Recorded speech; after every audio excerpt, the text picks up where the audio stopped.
हिंदू हिंदू करते हैं साहब। बागेश्वर सरकार बिहार में दरबार। हमारी आत्मा है बिहार, हमारी आत्मा है। पटना में किसकी निकालेंगे पर्ची? नहीं, हम तो हिंदू हिंदू करते हैं साहब। नहीं, हम तो हिंदू हिंदू करते हैं साहब। हिंदू राष्ट्र की हुंकार, बाबा करेंगे चमत्कार। बागेश्वर सरकार की बिहार की धरती पर नो एंट्री के लिए पिछले 15 दिनों से डायलॉग बाजी का दौर चला। लालू यादव के बड़े बेटे और नीतीश सरकार में मंत्री तेज प्रताप यादव ने खुद इसका मोर्चा संभाल रखा था। एक प्राइवेट आर्मी भी तैयार की गई। इसका नाम दिया गया DSS यानी धर्मनिरपेक्ष सेवा संघ। तेज प्रताप की मौजूदगी में इसके कमांडरों को इस बात की ट्रेनिंग भी दी गई कि किस तरह बाबा बागेश्वर की पटना में एंट्री रोकनी है।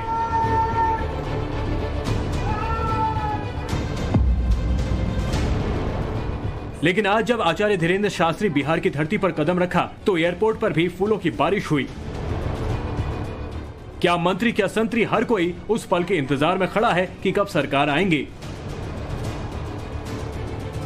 अगवानी के लिए केंद्रीय मंत्री गिरिराज सिंह से लेकर बीजेपी के कई सांसद और विधायक हवाई अड्डे पर मौजूद थे।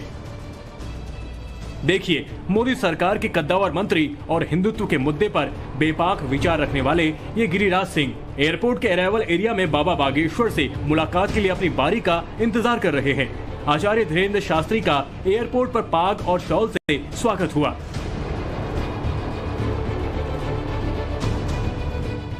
एयरपोर्ट पर भक्तों का इतना हुजूम उमड़ा कि लालू यादव के बड़े बेटे और नीतीश सरकार में मंत्री तेज प्रताप यादव की विघ्न बाधा खड़ी करने की मंशा धरी की धरी रह गई। उनके धर्मनिरपेक्ष सेवा संघ यानी DSS के कार्यकर्ताओं को एयरपोर्ट पर फटकने की हिम्मत तक नहीं हुई। बाबा भी भगवान बुद्ध की ज्ञान की धरती पर हुए स्वागत से इतने अभिभूत हुए कि कह दिया कि उनकी आत्मा बिहार में बसती है। साथ ही उन्होंने ये भी साफ कर दिया वो हिंदू मुस्लिम करने नहीं बल्कि सिर्फ और सिर्फ हिंदू की बात करने आए हैं। आत्मा है बिहार, हमारी आत्मा है। सच बताएं, यहाँ विरोध हुआ, हृदय कहीं नहीं। बिहार में अब बाहर है, बिहार में बाहर है। आज यहाँ विरोध हुआ कि अगर बिहार में आकर आप हिंदू मुस्लिम करेंगे तो विरोध होगा। RJD ने कहा हिंदू मुस्लिम नहीं, हम तो हिंदू हिंदू करते हैं साहब। धन्यवाद। अच्छा, हम चले, फिर मिलते हैं। लोग बहुत बेसब्री से इंतजार कर रहे थे। कल हम आ गए ना पागलो, तैयारी करो, हम आ गए। हिंदू राष्ट्र के बात पर यहाँ पे बहुत ही राजनीति हो रही। बिहार राजनेता नहीं है। धन्यवाद, ठीक है, चलो। यहाँ भी सनातन धर्म और हिंदू अरे सनातन हनुमंत चरित्र, सनातन धर्म और हिंदुत्व की बात ही है। पटना एयरपोर्ट से बाबा बागेश्वर सीधे निकल पड़े उस होटल की ओर जहां उन्हें विश्राम करना था। उनकी गाड़ी की स्टीयरिंग भी बीजेपी के सांसद मनोज तिवारी के हाथों में थी। देखिए किस तरह से इसी गाड़ी में बाबा धीरेन्द्र शास्त्री यहाँ पर मौजूद है। इसी गाड़ी में जो फ्रंट सीट है वहाँ पर वो मौजूद है और लगातार लोगों का अभिवादन यहाँ पर कर रहे हैं क्योंकि बड़ी संख्या में लोग यहाँ पर जुटे थे। सुरक्षा व्यवस्था यहाँ पर चाक चौबंद रखी गई और वो तस्वीर आप देखिए पटना एयरपोर्ट से किस तरह से बाबा बागेश्वर के पंडित धीरेन्द्र शास्त्री यहाँ पर आपको दिख रहे हैं और वो अब यहाँ से पटना एयरपोर्ट से आगे निकल रहे हैं। जब सड़क पर सरकार ही पधारे तो पटना की सड़कों से ट्रैफिक मानो बाबा के काफिले को रास्ते देने के लिए गायब हो चुका था। काफिला चिड़िया टांड पुल से होते हुए पटना के मशहूर महावीर मंदिर के पास से निकला।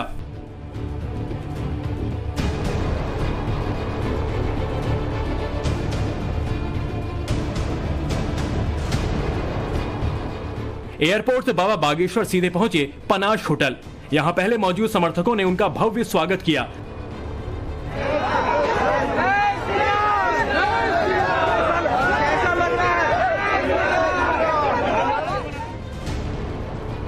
खास बात यह कि इस होटल के मालिक भी बाबा बागेश्वर के अनन्य भक्त हैं। आचार्य धीरेन्द्र शास्त्री 17 मई तक इसी होटल में रुकेंगे। जाहिर है ऐसे में यहाँ सुरक्षा बंदोबस्त भी तगड़ा है। बाबा बागेश्वर धाम के पंडित धीरेन्द्र शास्त्री पटना पहुंच गए हैं और पटना के इसी होटल में आप जो देख रहे हैं पनास, यहाँ पर वो रुके हुए हैं और यहीं से वो यहाँ से जो करीब लगभग 25 से 30 किलोमीटर की दूरी पर जो जहाँ पर इनका कथा होना है तरेत पाली, वहाँ पर वो जाएंगे। लेकिन उससे पहले यहाँ पर होटल में वो विश्राम कर रहे हैं और यहाँ पर बड़ी संख्या में जो लोग हैं, जो भक्त हैं, वो यहाँ पर भी पहुँचे हैं। उनसे एक झलक उनको देखने के लिए यहाँ पर बड़ी संख्या में आप देखिए लोग यहाँ पर पहुँचे हुए हैं। पटना के पास नौबतपुर में यही वो भव्य पंडाल है जहां बाबा का हनुमंत कथा शुरू हो चुका है।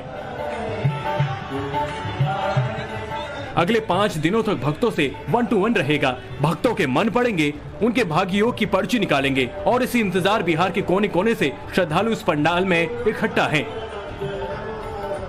कोई राजगीर से आया है तो कोई नेपाल से, कोई प्रभु राम की नगरी अयोध्या से। हर कोई बाबा बागेश्वर को अपनी पीड़ा बताकर उससे छुटकारा पाना चाहता है। लोगों के अंदर उत्साह कैसा है नौबतपुर में? आप जरा ये पीछे तस्वीरें देखेंगे तो आपको समझ में आएगा कि लोगों के अंदर उत्साह कैसा है। यहाँ पर जय श्री राम की गूंज आपको सुनाई देगी। सुनिए।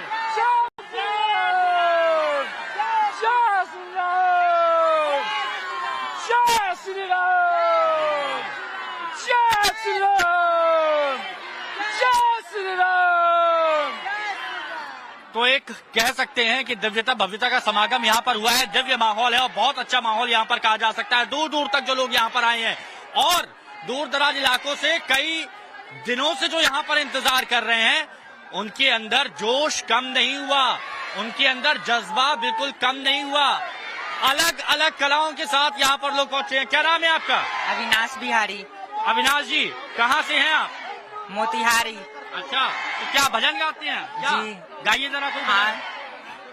जरा देर ठहरो राम, जरा देर ठहरो राम, तमन्ना यही है, अभी हमने जी भर के देखा नहीं है, अभी हमने जी भर के देखा नहीं। हिंदुत्व की अलख जगाने वाले बाबा बागेश्वर की बिहार में एंट्री के साथ ही सियासी पारा भी हाई हो गया है। आचार्य धीरेन्द्र शास्त्री के पटना आने से पहले ही तेज प्रताप यादव बकायदा धमकी दे चुके थे कि बिहार में हिंदू मुस्लिम किया तो एंट्री नहीं मिलेगी। अगर बागेश्वर बाबा हिंदू मुसलमान भाई को लड़वाने के लिए आ रहे हैं तो मैं उनका विरोध करूंगा, उनको एयरपोर्ट पे घेराव मैं करने का काम करूंगा। अगर बागेश्वर बाबा आएंगे और हिंदू मुसलमान को लड़वाने का काम करेंगे तो अगर भाईचारे का संदेश देंगे आकर के कि हिंदू मुस्लिम सिख ईसाई हम सब हैं भाई भाई, तो उनका बिहार में एंट्री हो सकता है। लेकिन आज लालू के लाल भले ही साइलेंट हो, लेकिन आरजेडी के नेताओं की बदजुबानी जारी है। नीतीश सरकार में मंत्री सुरेंद्र राज आचार्य धीरेन्द्र शास्त्री को ढोंगी कहने से बाज नहीं आ रहे हैं। आरजेडी के नेताओं की इसी बेचैनी की वजह भी आपको बताएंगे, लेकिन पहले सुनिए नीतीश सरकार में मंत्री सुरेंद्र राम ने आचार्य धीरेन्द्र शास्त्री के लिए क्या कुछ कहा। बाबा बागेश्वर जो है वो जो है धर्म विरोधी बाबा हैं, वो सनातन विरोधी बाबा हैं, वो ढोंगी बाबा हैं। वो जो चमत्कार कहते हैं कि हम यहाँ चमत्कार होता है, और बजरंग बली जो महावीर जी का जो नाम लेकर के जो वो चमत्कार वो दिखाते हैं, और सारा जो है वो चमत्कार जो कहते हैं वो सारा सर झूठा है। यहाँ आ रहे हैं आइए, लेकिन जो आप हिंदू मुस्लिम सिख ईसाई ऐसे जो है लोगों को लड़ाने की बात जो बोलेंगे, इस चीज़ को हम बर्दाश्त नहीं करेंगे। तो हम पहले भी बोल दिए हैं कि आप जो है हिंदू धर्म हमारे जो है ये धर्म को आप बदनाम करने का काम कर रहे हैं। हम लोग भी हिंदू हैं, हम लोग भी सनातनी लोग हैं। दरअसल लालू नीतीश की पार्टी के नेताओं की बौखलाहट बागेश्वर सरकार के उस मिशन से है जिसमें वो हिंदू स्वाभिमान की बात करते हैं। जिस तरह से बीजेपी के नेता आचार्य धीरेन्द्र शास्त्री के साथ साए की तरह दिख रहे हैं, उससे उन्हें 2024 में बड़ा सियासी नुकसान का खतरा दिख रहा है। बाबा के बिहार दौरे से 2024 में क्या कोई चमत्कार होगा, पूरा गुना भाग आपको बताएंगे। लेकिन पहले ये सुनिए बागेश्वर सरकार के बिहार आगमन का विरोध करने वालों को बीजेपी ने किस तरह मुंह तोड़ जवाब दिया। सनातन का प्रचार करते, क्या ये पाकिस्तान जाके प्रचार कर रहे हैं जो अनुमति चाहिए? अगर भारत के अंदर भी कोई थ्रेट देता है, कोई प्रचार रोकने की कोशिश करता है, तो ये कहाँ जाए? मैं देश के लोगों से पूछना चाहता हूँ, क्या मक्का मदीना जाए, पाकिस्तान जाए, बांग्लादेश जाए? मैं थ्रेट देने वालों को भी कहना चाहता हूँ, आज नहीं तो कल तेरी बारी भी आई। बिहार की संस्कृति किसी के भी कथा का या किसी व्यक्ति का विरोध नहीं है। वो जितनी बातें कह रहे हैं सब अपनी आस्था और धर्म की बातें हैं। सभी को अपने धर्म का बात कहने का अधिकार है, लेकिन सभी धर्मों का सम्मान करना भी जरूरी है और धीरेन्द्र कृष्ण शास्त्री जी वो करते हैं। 2024 के सियासी नफा नुकसान की बात करने से पहले 2014 के नतीजों की बात जरूरी है। सिर पर न कांग्रेस का हाथ था, न राहुल, न लालू के लालटेन की रोशनी। बिहार में बीजेपी को मात देने अकेले मैदान में नीतीश कुमार थे। नतीजे आए तो नीतीश बाबू के पांव तले जमीन खिसक गई। बिहार में 40 सीट में बीजेपी 22, आरजेडी 4, जबकि जेडीयू 2 सीटें मिली। पोल पंडितों ने दावा किया कि जेडीयू और आरजेडी के कोर वोट बैंक में सेंध लगाने की वजह से ये नतीजा आया। और अब 2024 में बाबा बागेश्वर की वजह से लालू नीतीश की पार्टी पर फिर से राहु हावी दिख रहा है। वजह समझने के लिए आपको इस ग्राफिक्स को गौर से समझने की जरूरत है। नीतीश और लालू की पार्टी 2024 का फॉर्मूला है दलित 15%, यादव 14%, कुर्मी कोइरी 7%, मुस्लिम 15%, यानी 51%, और 2024 में जीत की गारंटी। राजनीतिक पंडित कहते हैं कि नीतीश कुमार की जाति जनगणना करवाने का मकसद अपने वोट बैंक को इनेक्ट करने का, लेकिन पटना हाईकोर्ट ने इस मंसूबे पर पानी फेर दिया। बावजूद इसके नीतीश कुमार अपने 2024 के फॉर्मूले को लेकर इतना निश्चिंत हैं कि वो अगले साल लालू के लाल तेजस्वी को बिहार का राजपाट सौंप कर दिल्ली जाने की तैयारी कर रहे हैं। बिहार की चिंता छोड़ पूरे देश में विपक्षी एकता की मुहिम चला रहे हैं। कभी लखनऊ में नीतीश दिखते हैं तो कभी बंगाल में ममता दीदी के साथ उनकी तस्वीरें मीडिया में आती हैं। मुंबई में शरद पवार उद्धव के दरवाजे पर पहुंचते हैं तो दिल्ली में केजरीवाल के घर जाने से परहेज नहीं करते हैं। लेकिन नीतीश कुमार के मिशन 2024 पर बाबा बागेश्वर का बिहार दौरा संकट खड़ा कर रहा है, क्योंकि बाबा बागेश्वर का फॉर्मूला एकदम क्लियर है। बिहार के दलित, ओबीसी, स्वर्ण यानी 80% से ज्यादा सभी हिंदू हैं। और अगर बाबा बागेश्वर का ये फॉर्मूला चल जाता है तो हिंदू के नाम पर जाति की दीवार टूट जाती है। तो आजादी के 75 साल बाद बिहार को कास्ट पॉलिटिक्स से निजात मिल जाएगी और इसका सीधा फायदा उसी पार्टी को होगा जो बाबा बागेश्वर सरकार के बेहद करीबी है। आचार्य धीरेन्द्र शास्त्री के इस संदेश से साफ भी हो जाता है। नहीं, हम तो हिंदू करते हैं साहब। नहीं, हम तो हिंदू करते हैं साहब। अब आपको एक बार फिर बाबा बागेश्वर के दरबार में लेकर चलते हैं। उनके दरबार में हाजिरी लगाने वाले भक्तों में हिंदू ही नहीं कई मुस्लिम भी हैं, व्यवस्थाओं में लगे हुए हैं। पंडित धीरेन्द्र शास्त्री पटना में है और पटना के इसी होटल में वो रुके हुए हैं और यहाँ पर एक मुस्लिम महिला पहुंची है जो कि उनसे मिलना चाह रही हैं। हम सीधे उन्हीं से बात करते हैं। क्या नाम है आपका? मुन्नी।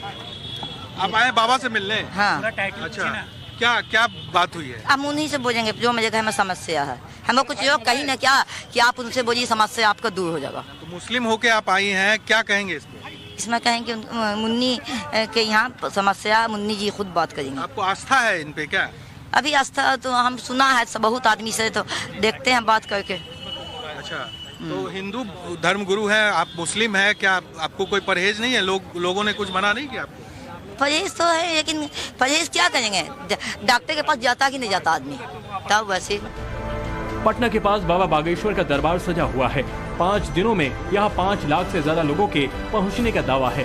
जाहिर है जब तक आचार्य धीरेन्द्र शास्त्री बिहार में रहेंगे तब तक नीतीश लालू की पार्टी के नेताओं के दिल की धड़कनें तेज रहेंगी। पटना से हिमांशु दीक्षित के साथ साकेत कुमार, टाइम्स नाउ, नवभारत।